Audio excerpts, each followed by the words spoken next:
یه زندانی بین بستک و لامرت هست زیر زمین که از 1388 جمهوری اسلامی بعد از اعتراضات اونجا درست میکنه که ورودیاش توی آب انبارای قدیمیه که میره زیر زمین.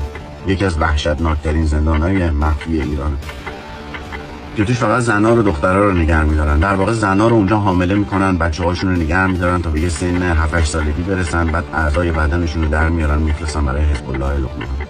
خیلی از زنها و دخترایی که توی اعتراضات جدید و اعتراضات مهسا گم شدن توی این زندان ولی بعد پلیسی میرسن. درهای ورودیش تو آب انبارای متروکه است و یه سری درهای آهنی زیر شنزار داره که غیر قابل پیدا شدن. یه چیز دیگه ای که دست من رسیده اینه که از 9 دی تا هفته پیش ثبت احوال 103,000 تا شناسنامه باطل کرده. نه به مریدن 103,000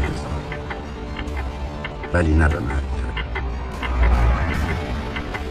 ما بعد آزادی باید اول بریم این زندان ها رو پیدا کنیم، چون این یکیشه فقط و از این زیاد بین لامرت و بستک. من تا حالا تو عمرم مثل نه لامرت نشنیده بودم نه بستک.